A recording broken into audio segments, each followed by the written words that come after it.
नमस्कार, मी राहुल कुलकर्णी. एबीपी माझामध्ये महाराष्ट्रातल्या सर्व प्रेक्षकांचं स्वागत आहे.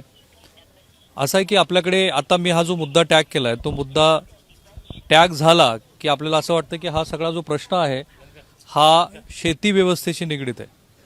मुळामध्ये आपण सोयाबीनच्या दराबद्दल बोलतो किंवा कुठल्याही शेती मालविषयक दराबद्दल बोलतो तेव्हा महाराष्ट्रातलं शेती जगत आणि महाराष्ट्रातलं राजकारण हे आपल्याला वेगवेगळं करता येत नाही. महाराष्ट्रातले सामाजिक प्रश्न आणि महाराष्ट्रातले आर्थिक प्रश्न हे वेगवेगळे करता येत नाही. महाराष्ट्रातलं उद्योग जगत आणि महाराष्ट्रातली सामाजिक रचना हे वेगवेगळं करता येत नाही. तरीसुद्धा आपण शेतीविषयी काही बोलायला लागलो म्हणजे अशी महाचर्चा घ्यायला लागलो की असे 2-3 गट पडतात. एक असतो शेतकऱ्यांचा आणि मी जो मुद्दा हा टॅग केला त्यात असा आहे की सोयाबीनचे दर हे गेल्या 4 दिवसामध्ये 400 रुपयांनी कोसळले. खरं म्हणजे ते कोसळणार नाहीत असा अंदाज होता. आपण जर भारताचं आर्थिक गणित बघितलं तर ते काय आहे की ज्याला क्रूड ऑइल आपण म्हणतो त्या क्रूड ऑइल नंतर खाद्यतेलावरती भारताचा सर्वात जास्त खर्च होतो. म्हणजे आपण डॉलर मोठ्या प्रमाणामध्ये खाद्यतेलाची आयात करण्यासाठी खर्च करत असतो. आता ते किती खर्च करतो? गत वर्षी भारत सरकारला सोयाबीन असेल, पामतेल असेल किंवा तत्सम खाद्यपदार्थ आयात करण्यासाठी सूर्यफूल असेल, ग्राउंडनट असेल, जे आयात शुल्क भारत सरकारने लावलं होतं त्यातून 70,000 कोटी रुपयाचा फायदा झाला. त्याचं कारण असं आहे की आपल्याला 130-35 कोटी लोकसंख्येसाठी जे खाद्यतेल लागतं ते 250 लाख मेट्रिक टन ही दरवर्षीची आपली गरज आहे. आपण 1.25 लाख मेट्रिक टन कसं बसं प्रोड्यूस करतो. म्हणजे कितीही आपण प्रयत्न करायचा ठरवला तरी ज्याला ऑइल सीड्स म्हणतात त्या ऑइल सीडची आपल्या देशामध्ये कमतरता आहे आणि ती वाढतच जाणार आहे. त्याचं मुख्य कारण असं आहे की मलेशियासारखा देश किंवा आता सौदीनी म्हणजे क्रूड ऑइलच्या संदर्भात आपण ज्याला म्हणतो की ज्याला ग्रीन हाऊस गॅसेस कमी करण्याच्या दृष्टीनं वेगवेगळ्या पातळीवरती जागतिक पटलावर चर्चा सुरू आहे. आता मलेशियासारखा देश की जो सर्वात जास्त पामतेलाच्या ऑइल सीडचा आपल्याला पुरवठा करत असतो तर या देशाने सुद्धा त्या देशातनं जे प्रदूषण होतं ते कमी करण्याच्या दृष्टीनं पामतेलाचं प्रोडक्शन कमी करायचा निर्णय घेतला आहे. माइंड यू 40% पामतेल हे आपण या मलेशियासारख्या देशातनं आयात करत असतो. दुसरीकडे रशिया, ब्राझील, ऑस्ट्रेलिया अशा सगळ्या देशातनं जे ऑइल सीड आपल्याकडे येतं जसं साखरेचं झालेलं आहे. आता मी श्री बी ठोंबरे यांची मुलाखत केली, श्री शेखर गायकवाड जे राज्याचे सहकार आयुक्त आहेत त्यांची मुलाखत केली. जी चिंता आपल्याला गतवर्षी होती की साखरेचं काय होणार, ऊसाच्या दराचं काय होणार, this is the golden year in the whole last 70-60 years for sugarcane. त्याचं कारण असं आहे की आंतरराष्ट्रीय पातळीवरती तसं चित्र आहे. एक्झॅक्टली तसंच चित्र यावर्षी सुद्धा सोयाबीनसाठी आहे. ज्या ब्राझील, ज्या ऑस्ट्रेलिया, ज्या रशिया अशा तत्सम देशातनं, ज्या मलेशियासारख्या देशातनं ऑइल सीड्स आपल्याकडे येतात तिथे फारशी अनुकूल परिस्थिती नाही आहे. मग असं असून सुद्धा आपल्याकडे सोयाबीनच्या तेलाचे दर का कोसळत आहेत आणि हे जे शेतकरी बांधव आहेत ते नेहमी अशी चिंता का करतात की यावर्षी सोयाबीनचं काय होणार, सोयाबीनच्या दराचं काय होणार. आणि हे जे आडते मंडळी आहेत यांना मला जाऊन असं का विचारावं असं वाटतं की यावर्षीचे जे दर असतील ते काय असतील. कारण गेल्या वर्षी आपल्याकडे जे 1100 रुपये वगैरे भाव, 11,000 रुपये जो भाव मिळाला तो भाव यावर्षी इंटॅक्ट राहील असं म्हटलं जात होतं. पण यावर्षी म्हणजे येणाऱ्या फेब्रुवारीमध्ये देशातल्या 5 राज्याच्या निवडणुका येऊ घातल्यात. त्यातलं महत्त्वाचं राज्य अर्थातच उत्तर प्रदेश आहे. उत्तर प्रदेश हे भारताच्या ज्याला हिंदी हार्टलँड आपण म्हणतो त्या हिंदी हार्टलँडमधलं एक महत्त्वाचं राज्य आहे की ज्या राज्यामध्ये 80 ज्या लोकसभेच्या जागा आहेत त्या जिंकायच्या असतील तर उत्तर प्रदेश आपल्या ताब्यात राहावा लागतो. आणि ज्यावेळेला दिवंगत सुषमा स्वराज ह्या दिल्लीच्या मुख्यमंत्री होत्या त्यावेळेला भारतीय जनता पार्टीचं सरकार केवळ कांद्याचे दर वाढले म्हणून कोसळलं होतं. ती आठवण भारतीय जनता पार्टीच्या मनातनं जात नाही आणि म्हणून त्याचे परिणाम असे होतात की ज्या वेळेला शेती माल घटकाचे भावामुळं ग्राहक कुठेतरी त्रस्त होतो असं लक्षात आलं की केंद्र सरकार हे आयात शुल्क कमी करतं. जसं आता गेल्या जूनपासून जर आपण बघितलं, कारण गेल्या वर्षी 2020 मे जून 2021 मे जून असं जर आपण तुलना केली तर खाद्यतेलाच्या दरामध्ये 30 ते 40% वाढ झालेली आहे. दिस इज प्रूव्हन फॅक्ट. आता हे दर कमी करण्यासाठी आयात शुल्क केंद्र सरकारनं कमी केलं. डीओसीचा मधल्या काळात मुद्दा होता. त्याचे दृश्य स्वरूपातले परिणाम असे की दर सोयाबीनचे हे कमी होताना दिसत आहेत आणि ते आता 400 रुपयांनी कमी झाले. पुन्हा दुसरा मुद्दा आता अर्थतज्ञ जे कृषी अर्थतज्ञ त्यांच्या दृष्टीनं असा आहे की केंद्र सरकारनं आयात शुल्क कमी केलं म्हणून खाद्यतेलाचे दर कमी झालेत का, दॅट अनदर पार्ट, आपण त्याच्यावरती बोलू. पण आता जे महाराष्ट्रातले शेतकरी आहेत आणि जे कृषी अर्थतज्ञ आहेत त्यांच्या दृष्टीने ही महत्त्वाची चर्चा मी घडवून आणतो की खाद्यतेलाच्या दृष्टीनं महत्त्वाचा घटक असलेल्या सोयाबीनचे दर काय राहतील. मध्य महाराष्ट्र, विदर्भ आणि मराठवाड्याचा बहुतांश भाग इथे सोयाबीन अधिक प्रमाणात आहे. शेतकऱ्यांची तर मी बोलणारच आहे, कारण मी पण एक शेतकरी आणि त्यातले बरेच गोष्टी मला पण माहिती आहेत. आता हे आडते, तुमचं नाव? मुकेश अग्रवाल, मुकेश राव, दत्ता शिवने, संतोष जाधव, विठ्ठल पवार. शर्माजी गेले का? अच्छा, महाराष्ट्रातले प्रेक्षक जे आता लाईव्ह आहेत त्यांनी या मुद्द्याच्या अनुषंगाने हे जे आडत व्यापारी दुकानदार आहेत किंवा आडत व्यापारी आहेत त्यांच्यासाठीचे प्रश्न तुम्ही जरूर कळवा. बाकी मी शेतकऱ्यांना तर हे प्रश्न विचारेनच. हे जे दर होते गेल्या 4 दिवसामध्ये, हे दर कसे कमी झाले? पकडा हात. दराबद्दल जर सांगायचं म्हणलं तर आपण 4 दिवसाचं नाही, याचा इतिहास बघायचा तर आपल्याला कमीत कमी 1 महिना तर मागे आपल्याला जावं लागेल.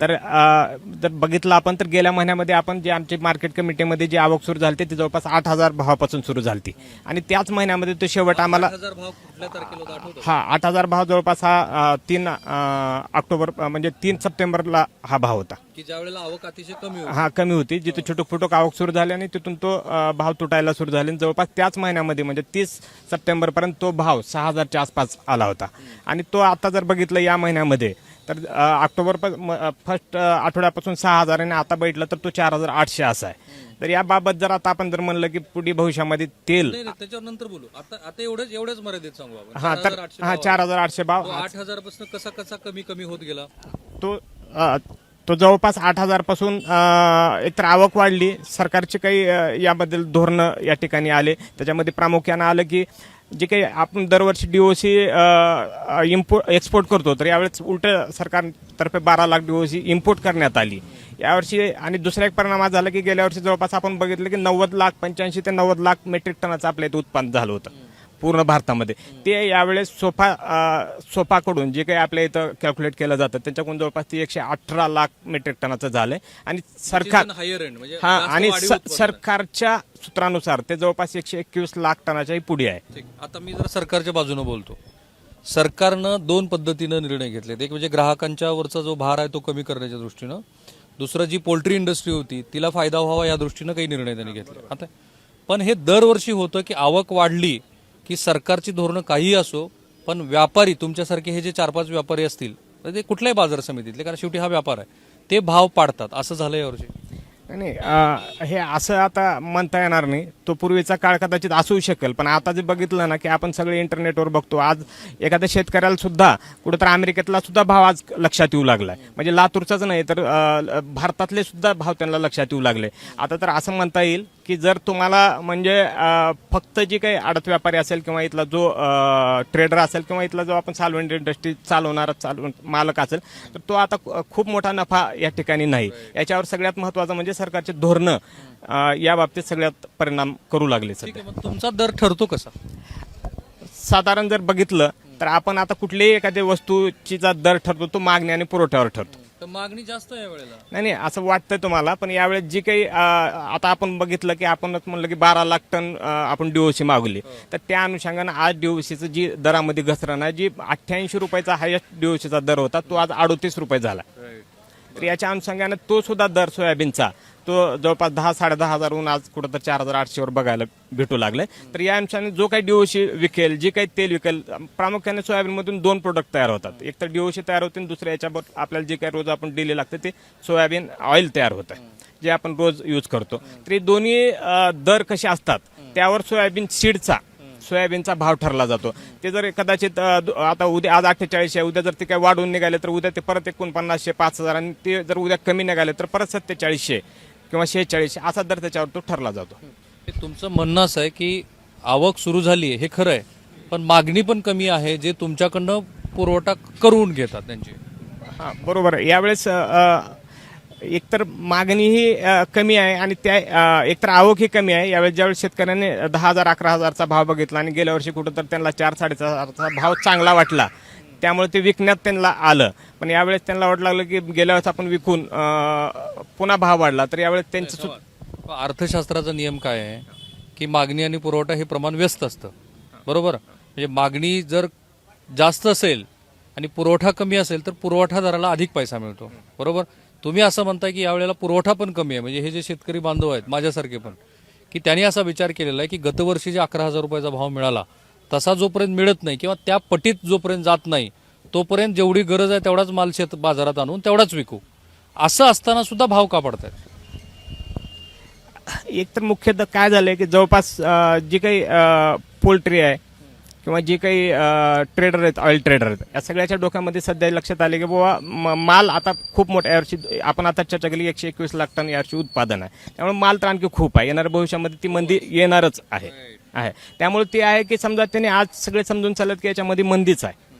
म्हणजे जरी आज जरी पुरवठा कमी असला आणि त्या मानानं मागणी सुद्धा आज कमी आहे, तर येणाऱ्या काळामध्ये कुठंतरी हा पुरवठा वाढणार आहे आणि त्यावेळेस ते पुढे चालून भाव तर कमीच होणार आहे. ठीक आहे, यांनी एक धोक्याची घंटा वाजवलेली आहे की भविष्यात सुद्धा असेच दर राहू शकतात. माझ्या मते असं राहायचं काही कारण नाही. आपण त्यांची आणखी पुन्हा डिबेट करू, कारण आंतरराष्ट्रीय पातळीवरती ज्या 2-3 महत्त्वाच्या देशातनं आपल्याकडे सोयाबीनच्या सीडचा पुरवठा होतो किंवा थेट कच्च्या स्वरूपातलं तेल येतं किंवा तेलच येतं, तिथे काही फार चांगली परिस्थिती नाही. तुमचं काय अनुभव, तुमचं पूर्ण नाव सांगा. माझं नाव आहे डे टू डे किती करता ट्रेडिंग?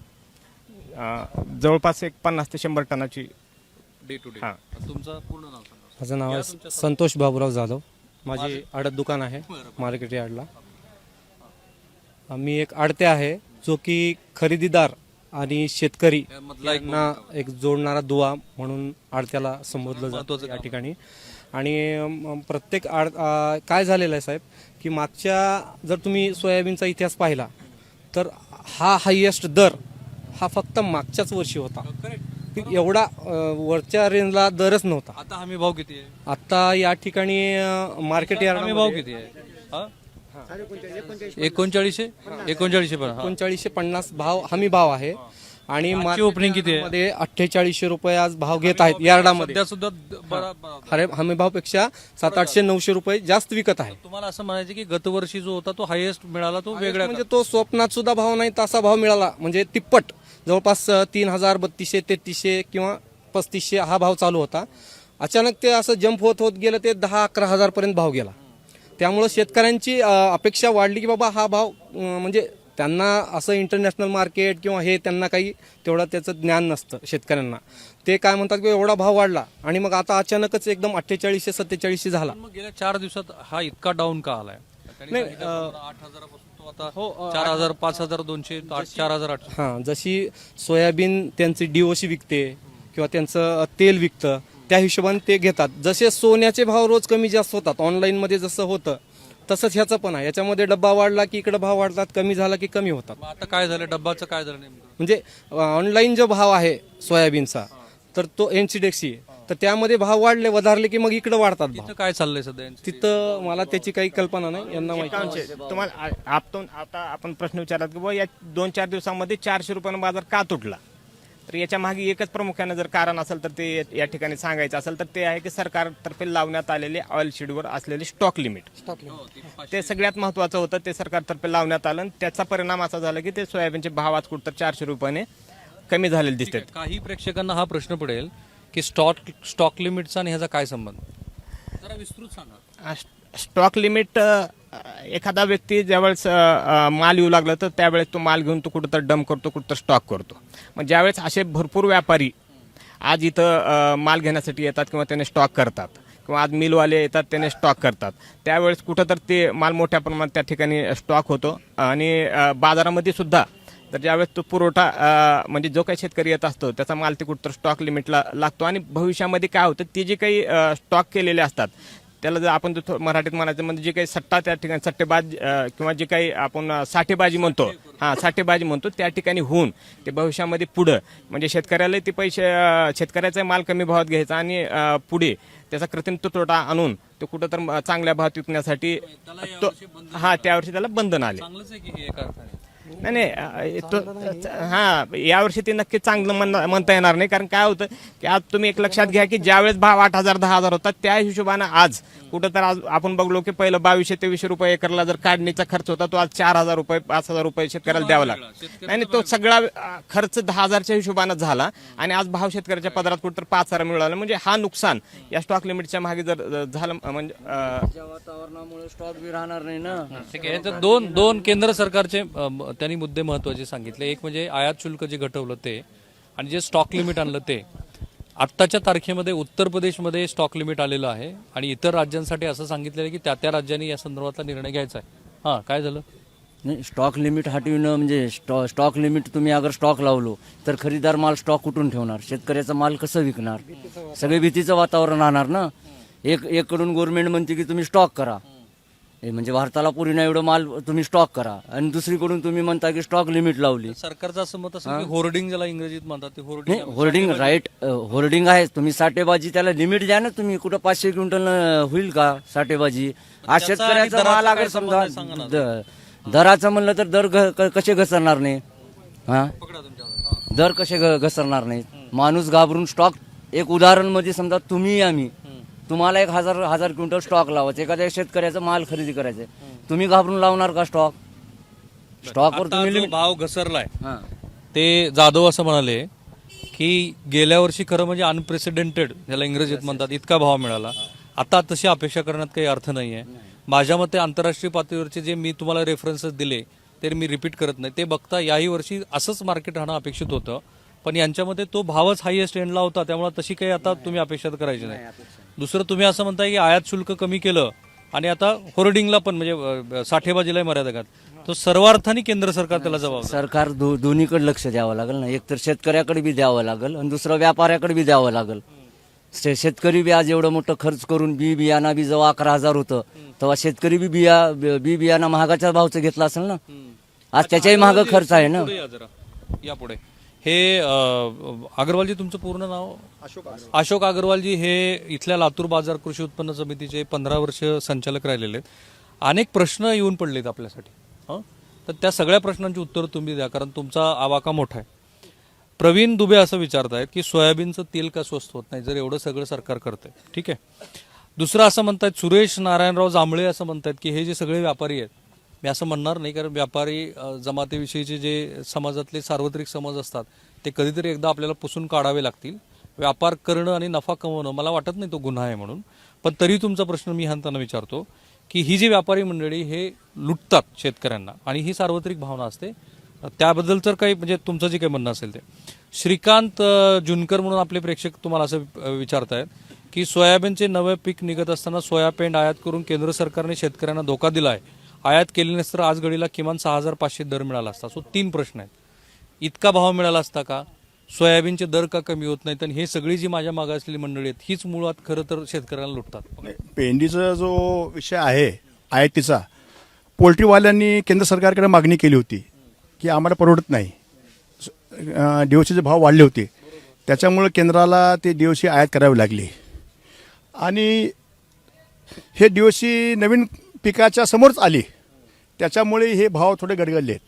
आता ते आपण जो प्रश्न केला 400 रुपये भाव कमी झालेत, सध्या सीझन आहेत, पूर्ण देशामध्ये सोयाबीनची आवक चालू आहे, तर निश्चितच ह्या आवकीमध्ये भाव डाऊन होणारच. म्हणजे बरोबर आहे ना, आवक आली की भाव पडणं हे जे सूत्र आहे तसंच याही वर्षी होताना दिसतंय. नाही, आपण मागील इतिहास पहा, जेव्हाही सोयाबीनचा एक 10 वर्षा मागील इतिहास पहा, 3800-3700 भाव मिळाले सीझनमध्ये. आता हा जो 5,000चा भाव आहे हा कधीच मिळाला नाही सीझनमध्ये. ह्या वर्षी शेतकऱ्यांना 5,000चा भाव मिळत आहे सध्या सोयाबीनला. मला एक तुम्हाला जोडू, लोएस्टला किती भाव आहे आणि त्यातल्या 10-2-2चा जो भाव आहे त्याच्यात तो सध्या हायएस्टला भाव किती? आज जर साधारण बघितलं तर 5,000 रुपये हा हायेस्ट भाव आहे. आणि लोएस्ट भाव म्हणलं तर समजा त्याच्यामध्ये जर काही डागे असले, त्याच्यामध्ये हवा जास्त असले तर तो जवळपास 4,400-4,500 पासून पुढे आहे. हमी भावापेक्षा तो कमी नाही. कमी नाही, तो हमी किती उंचच आहे. सर तुम्ही हा तो मुद्दा राहिला होता. व्यापारी लुटतात असं सगळं? नाही, व्यापार लुटत नाही, कारण का डिमांड सप्लायवर व्यापारामध्ये एवढं कॉम्पिटिशन आहे की ही जी धारणा व्यापार लुटतात ही फार चुकीची आहे. कारण ओपन मार्केट आहेत. आज आपल्याला ऑनलाईनमध्ये सगळं कळतं की कुठं काय भाव चालू आहे, त्याच्यामुळे प्रश्नच येत नाही. व्यापारामध्ये कॉम्पिटिशन चालू आहे, त्याच्यामुळं हे जे धारणा आहे व्यापार लुटतात ते फार चुकीचं आहे असं मला वाटतं. आपली चर्चा ज्या वेळेला सुरू, आपण हे रेकॉर्डिंग म्हणजे लाईव्ह जायच्या आधी आपण स्टॉक लिमिट बद्दल बोललो. बऱ्याच शेतकऱ्यांना स्टॉक लिमिट आणि सोयाबीनच्या दराचा काय संदर्भ आहे ते कळणार नाही, ते जरा समजावून सांगा. नाही, स्टॉक लिमिट लावल्यामुळे काय होतं की जे व्यापारी जे स्टॉक करणारे व्यापारी वेगळे आहेत आणि मिलर्स वेगळे आहेत. हे जे लहान सण व्यापारी आहेत की 2 पैसे कमिणारे जे आहेत, जे स्टॉक दर्शित ठेवतात ते स्टॉक करणार नाहीत. स्टॉक लिमिटच्या भीतीमुळं आणि त्याच्यामुळे सुद्धा भाव थोडा कमी होऊ शकतो. स्टॉक लिमिट नसती तर आज कमीत कमी बाजारामध्ये 50 लोक जास्त उतरले असते माल घेण्याकरता. लहानसा व्यापारी, कोणी 400 क्विंटल, कोणी 500 क्विंटल, कोणी 1000 क्विंटल, त्यांनी माल आपापल्या कॅपॅसिटी प्रमाणे त्यांनी माल सिलेक्ट ठेवला असताना, परंतु आज स्टॉक लिमिट आल्यामुळं कोणीच धजत नाहीत. आता माल घेणारे कोण आहेत? फक्त जे व्यापारी, जे मिलर्स आहेत तेवढंच माल घेणार आहेत. ज्यांचं स्वतःचं प्रोडक्शन. हा, तेवढंच माल घेणार आहेत. बाकी तर जे तेजीमध्ये करण्याकरता घेणार ते धजणार नाहीत माल घेण्याकरता. ठीक आहे. मला जरा सगळ्यांच्या वतीनं, कारण बऱ्याच जणांचे परमेश्वर कांबळे, ओमकार अंधारे, शेख सलालुद्दीन, प्रमोद शिंदे पाटील, महेश येडके, ह्या सर्वांच्या वतीनं मीच त्यांना हा प्रश्न विचारतो ज्या कारणासाठी आपण आता हे लाईव्ह करतोय. आपण आडते आहात, शर्माजी. तुम्ही आडते कोण कोण आहेत तिथे? हा, हे तुम्ही जाऊ. आता सगळ्यापासून मला ही सुरुवात करायची. आत्ताची परिस्थिती बघता आणखी 15 दिवसानंतर, महिन्याभरानंतर आणि सीझन संपेल त्यावेळेला भाव काय राहतील? नाही, भाव तर कमी व्हायला नको आहे. अहो किती जरी 45च्या खाली व्हायला नको आहे आणि होणार नाही. हे सांगा, होणार नाही आणि हो पण नाही. झाल्यानंतर शेतकऱ्याला परवडणार पण मला मी शेतकरी आहे, मला 15,000 हो पाहिजे. ना. 15,000 होणार नाही. 15,000 होणार नाही. भाव होणारच नाही असं पण म्हणता येणार नाही. का तर महाग 11,000 झालायच ना. होणार नाही असं म्हणता नाही, पण ह्याच्या कमी होऊ नये.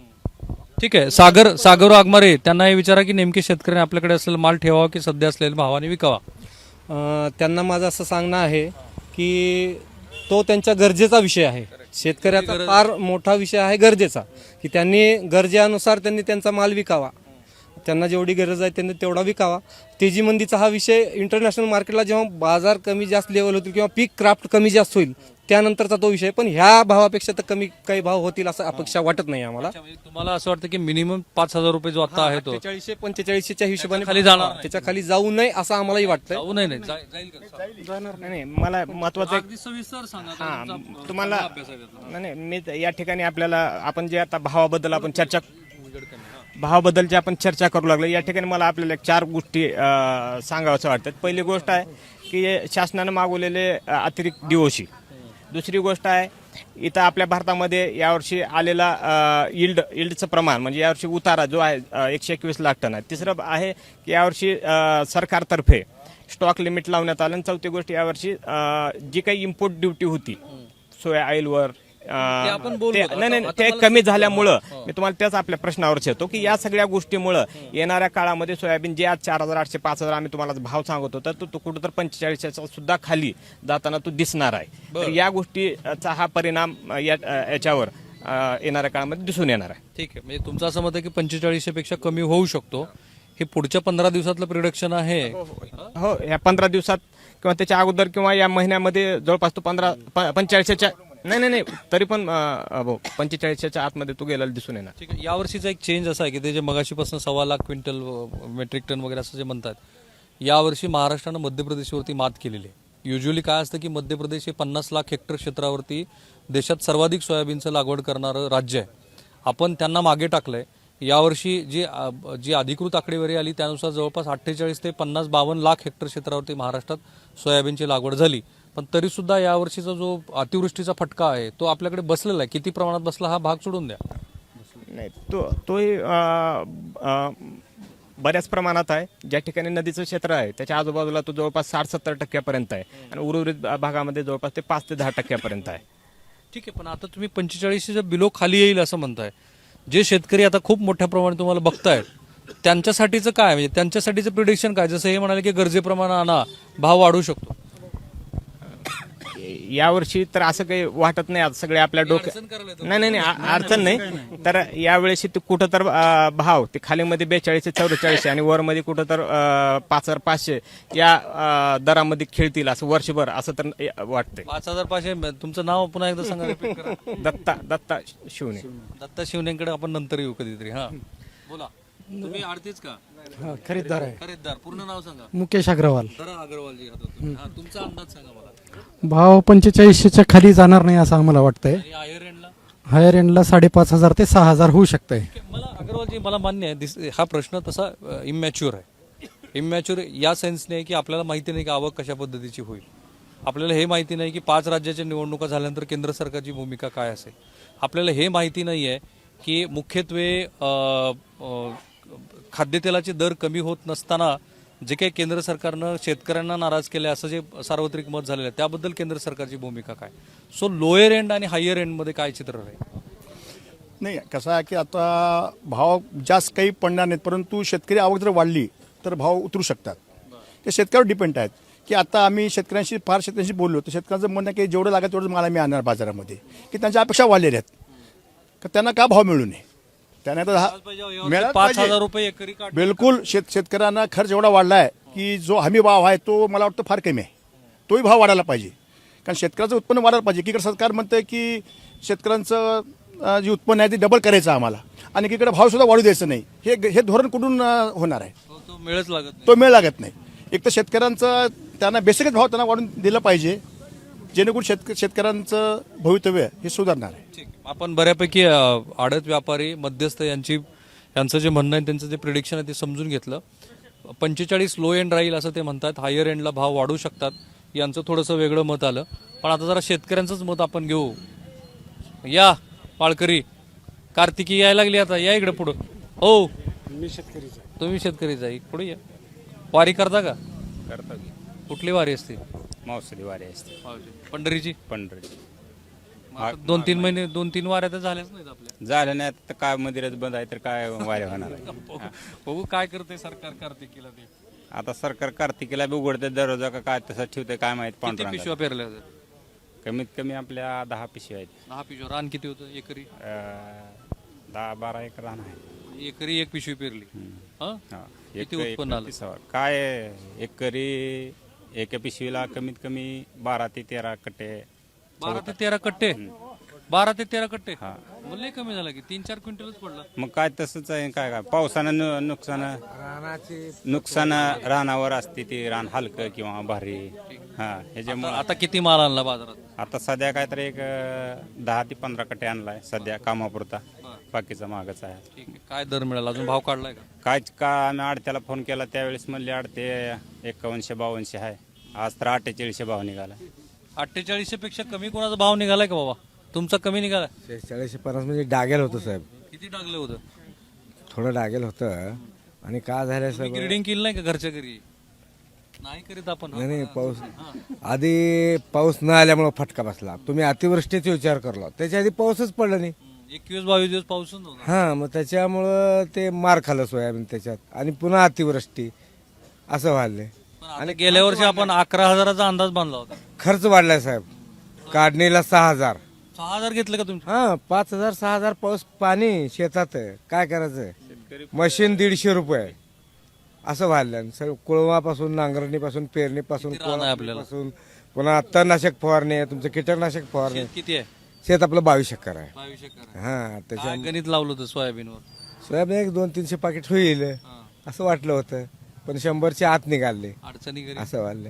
घरी अडचणी ते सांगता सोय नाही. अडचणीचं काय, एकटा करणार 10 जण खाणार, काय राहते ते त्याला. बोला शेतकरी. हा, असं आहे. मी 10 पिशव्या पेरल्या. हा, घास. सरासरी उत्पन्नच होईल एक बॅगला 7 ते 8 गट्टे. 7 ते 8 कट्टे. हा. 2 की 3 क्विंटल झाले. हा. 4 क्विंटल लय हा, झालं. एक तर पेरणी जुलै महिन्यात झाली. उशिरा झाली पेरणी. हा, आणि अतिवृष्टीनं त्याला तर फळधारणा कमी झाली. आणि भाव भाव अजून मी आणायला नाही. कुणाचा आजचा भाव कुणाचा काढलेला आहे सांगा जरा. हो इकडे पुढे चला लवकर. 50 आपला भाव. तुमचा 48 48. अजून कुणाचा काढलाय का सोयाबीनचा भाव आज? 47. या पुढं 47. किती कट्टे होते? 3 होते. किती निघणार? निघून पाणी लागून सगळं गेलं. ते लागवड 4,500 एक पिशवी द्यायचं. खात बी कसं करायचं? काटा काढलं उलट. कुणी? पावसानं काढलं आणि सरकार बी काढलंय. सरकार का ठेवलं आम्हाला शिल्लक? जरा वाढलं की बुच मारतंय. कसं करायचं? शेतकरी मरावं का राहावं असं वाटलेलं आम्हाला. हो साहेब, परिस्थिती नाजूक झाली आहे. त्याच्यावरच बसून आहो आपण. 4 जण पोते निघाल्या का करावं? मजुरीला फिटणार मजुरी. एका पट्टी आणला 3 पोत्याची. तुम्हाला खोटं बोलायचं साहेब. असं आहे ना की शेतकरी मरले. दरवेळेला आपल्याला असं असतं की कृषी अर्थव्यवस्थेबद्दल आपण बोलताना कोणी कितीही आणि कशाही पद्धतीच्या घोषणा करू द्या की दुप्पट उत्पन्न करू, मुळात इनपुट कॉस्ट किती वाढलेली आहे आणि अशी बाजारातली इन्स्टेबिलिटी सगळीकडे, तर ही त्यांची शेवटची आजची हां काय कसं करावं, लेकरं सांभाळावं का शेत सांभाळावं का मरावं आम्ही, असं झालंय. कुठलं गाव?